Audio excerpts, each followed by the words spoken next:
چند دنوں کی راحت و خوشی کے لیے اپنے لیے موت کا انتخاب کر لیتے ہیں۔ ٹھیک اسی طرح پاکستان میں قربانی کے جانوروں کے ساتھ یہ سب کچھ کیا جاتا ہے۔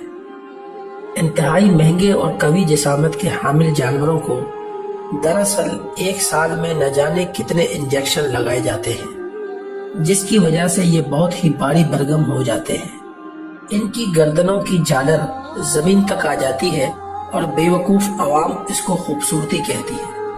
ان جانوروں کی کھال کو چمکدار بنانے کے لیے اور جسم کو سڈول کرنے کے لیے بہت ہی مہنگے اور خطرناک قسم کے انجیکشن لگائے جاتے ہیں، اور سال بھر میں ان کو کھانے کے لیے ایک مخصوص قسم کی فیڈ دی جاتی ہے، اور عوام کو یہ بتایا جاتا ہے کہ جانور بادام، پستہ اور کاجو کھا کر ایسا ہوا ہے، جبکہ حقیقت تو یہ ہے کہ ان جانوروں کا گوشت مضر صحت بن چکا ہوتا ہے اور کئی قسم کی بیماریوں کا سبب بنتا ہے۔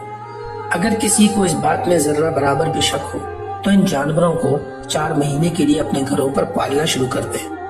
4 مہینے گزارنے کے بعد ان کی اصلی حالت آپ کے سامنے آ جائے گی، کیونکہ اس عرصے میں انجیکشن اور فیڈ کے تمام اثرات ختم ہو جائیں گے اور جانور اپنی اصلی حالت پر آ جائے گا۔ لہٰذا مہنگے اور قوی جسم کے جانوروں کو خریدنے سے گریز کریں اور اپنی قربانی کے لیے ایسے جانور کا انتخاب کریں جس کو قدرتی غذائیں کھلائی گئی ہوں۔